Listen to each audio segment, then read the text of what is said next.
UDF അധികാരത്തിൽ വന്നാൽ എന്താണ് സംഭവിക്കുക? ആരായിരിക്കും ഭരണം നടത്തുക? ചർച്ചകൾ കേരളത്തിൽ ആരംഭിച്ചു കഴിഞ്ഞു. ആദ്യ വെടിപൊട്ടിച്ചത് AK ബാലനാണ്. AK ബാലനെതിരെ വലിയ പ്രതിഷേധം ഉയർന്നു വരികയും ചെയ്തു. അപ്പോഴാണ് കൊച്ചിയിൽ നിന്ന് ഒരു വാർത്ത വരുന്നത്. കൊച്ചി മേയർ VK മിനിമോളുടെ വാക്കുകൾ ചർച്ചയായിരിക്കുന്നു കേരളത്തിൽ. ആദ്യം നമുക്ക് ആ വാക്കുകൾ കേൾക്കാം.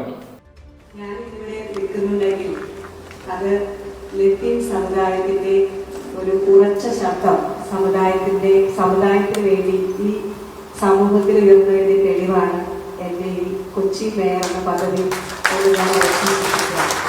കാരണം നമുക്കെല്ലാവർക്കും അറിയാം, പലപ്പോഴും അർഹതയ്ക്കപ്പുറമുള്ള പല കാര്യങ്ങളും പല സ്ഥാനങ്ങളും തീരുമാനിക്കുമ്പോൾ അതിലേക്ക് ഒരു ശബ്ദമുയർത്താൻ നമ്മുടെ സംഘടനാ ശക്തി സാധിച്ചു എന്നതിൻ്റെ വ്യക്തമായ തെളിവാണ്. എനിക്കറിയാം, എനിക്ക് വേണ്ടി എല്ലാ പിതാക്കന്മാരും ജോയി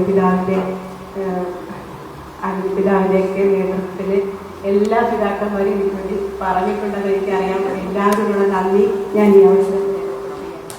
കൊച്ചി മേയർ VK മിനിമോൾ പറഞ്ഞതാണ് പ്രേക്ഷകർ കേട്ടത്.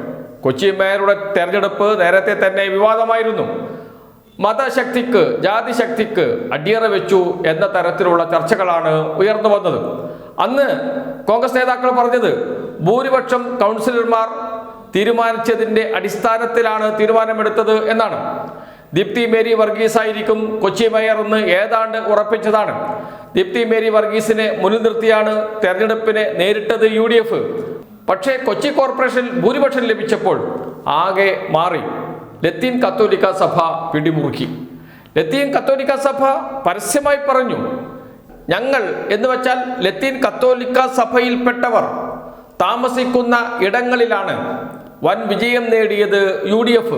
അതുകൊണ്ട് മേയർ പദവി ലത്തീൻ കത്തോലിക്ക സഭയിൽപ്പെട്ടവർക്ക് നൽകണം, അതല്ലെങ്കിൽ തിരിച്ചടി നേരിടേണ്ടി വരും എന്ന ഭീഷണിയും മുഴക്കി. ആ ഭീഷണിക്ക് മുന്നിൽ കോൺഗ്രസ് മുട്ടുമടക്കി. അങ്ങനെ ലത്തീൻ കത്തോലിക്ക സഭയിൽപ്പെട്ട ആളെ മേയറാക്കി കൊച്ചിയിൽ. അപ്പോൾ കോൺഗ്രസ് നേതാക്കൾ പറഞ്ഞു, അങ്ങനെയൊന്നുമല്ല, ഒരു ജാതി മത സംഘടനയ്ക്കും ഇടപെടാൻ കഴിയില്ല, കോൺഗ്രസ് ആണ് തീരുമാനമെടുക്കുന്നത് എന്നൊക്കെയാണ് പറഞ്ഞത്. പക്ഷേ അറിയാതെ സത്യം പുറത്തു വന്നു. അതാണ് പ്രേക്ഷകർ കേട്ടത്. എന്നെ മേയറാക്കിയത് എൻ്റെ സഭയാണ്, ലത്തീൻ കത്തോലിക്ക സഭയാണ്. ലത്തീൻ കത്തോലിക്ക സഭയിലെ ബിഷപ്പുമാർ പറഞ്ഞില്ലായിരുന്നുവെങ്കിൽ, പുരോഹിതന്മാർ പറഞ്ഞില്ലായിരുന്നുവെങ്കിൽ എനിക്ക് ഈ പദവി ലഭിക്കില്ലായിരുന്നു എന്ന് വരെ പറഞ്ഞു വെച്ചു VK മിനിമോൾ.